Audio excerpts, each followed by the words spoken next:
Hi everyone, thanks for joining me. Welcome back to my channel. This is going to be video number 3 of my entire 2019 Blu-ray collection. So we'll get straight to it. Okay, so kicking off this shelf, we've got the Back to the Future trilogy box set. So this box set isn't the most recent of the Back to the Future releases because there's been a couple. Just thought I'd show you the artwork on the inside, which is pretty sweet. Yeah, there's going to be a few box sets on this shelf, so let's get straight to the next one. Next up, we got the Bad Boys 1 and 2 box set. Sorry about the glare on the slipcover there. This is it's one of the most recent iterations of this. It's got the 4K restoration versions of both films in it. Next up, we got another film from the Disney collection. This is the classic Bambi. Not one to yet be remade into a live action film, but I'm sure it's on the horizon. I'm going to apologise about the glare again here. I think this is going to be a running theme in this video. Anyway, next up we've got probably one of the best TV mini seasons anyway. One of the best shows of all time. It's certainly high up there on IMDb. This of course is the infamous Band of Brothers. Next up, we've got a really good film from Russia, from the director Andrei Zavagintsev. This is called The Banishment. Next up, we've got the Turkish horror film, which is called Baskin. This is a release from Severin Films, who are quite big in the US, but they don't seem to have many releases in the UK. This is a really good sort of atmospheric horror film, although it's very gory in places, but very well made. Next up is one that everyone's going to be familiar with. This is Batman v Superman: Dawn of Justice. Next up, we've got a classic from the international cinema field. This is called The Battle of Algiers. This is an Italian-made film, but it's set in Algeria. Next up, we've got another Turkish film, probably the second Turkish film and the last one in my collection, I imagine. This is called, it's called Battle of Empires, as you can see on the front, or Fetih 1453. It was also released under the British title Conquest 1453. Next up, we've got an absolutely fantastic film from Japan, from the director Kinji Fukasaku. This is probably one of my favourite films of all time, certainly in like the top 20. This, of course, is Battle Royale. Next up, we've got a load more films from the same director, Kinji Fukasaku. These two box sets, we've got the original Battles Without Honor and Humanity collection, and then we've got the sequel of 3 films, which is New Battles Without Honor and Humanity. So here's what you get in the first box set. I'm going to show this from a slightly different angle. So as you can see, the first film in the series is just called Battles Without Honor and Humanity. And then we've got the sequel, Hiroshima Deathmatch. The third film, Proxy War, followed by Police Tactics. And then finally, the last film is called Final Episode. Also included in this fantastic box set is, of course, the standard Arrow book with interviews and notes on how the film was made. And then you've got the complete saga, which is basically a 2-hour version of the film containing parts from all the other 5 films condensed into one.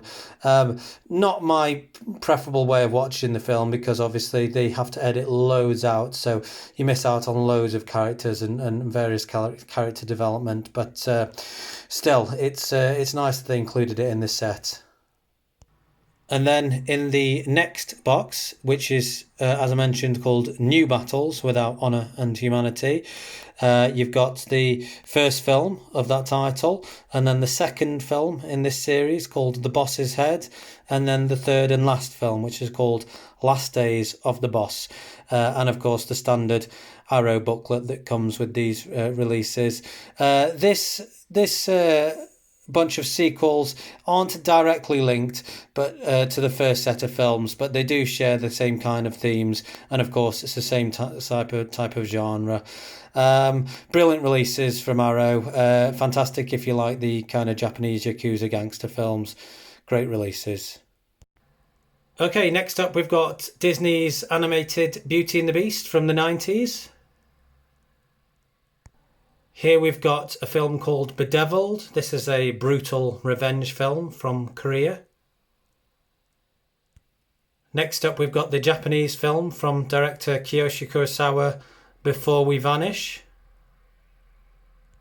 Next up we've got Berlin Syndrome. This is an Australian financed film, but as the title indicates, it's set in Germany.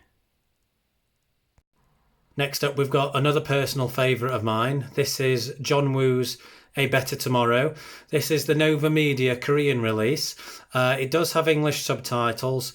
They're not perfect, unfortunately, but this was the best looking version of this film I could get because it's based on the 4K restoration, featuring, of course, the amazing Chow Yun-fat there at the front, as you can see. Featuring the image I use as my own avatar, and then you've got Leslie Chung in the background and T Lung on the left hand side there. This is really what kickstarted John Woo's career in the sort of heroic bloodshed genre. If you haven't seen A Better Tomorrow, it's great. And following that, we've got the Korean remake, which is just called A Better Tomorrow 2012. As you can see, they put John Woo's name on it, although I think he was just a producer. Vastly inferior, unfortunately. It wasn't a complete write-off, though. It was okay. Next up, we've got Bewitched. This is part of the 88 Films Asia range. Here, of course, we've got Lucio Fulci's The Beyond, released from Arrow. Here we've got Beyond Skyline. This was a cheap pickup. I only really bought it because Iko Uwais is in it. Not great, but I don't know. It's all right to pass the time.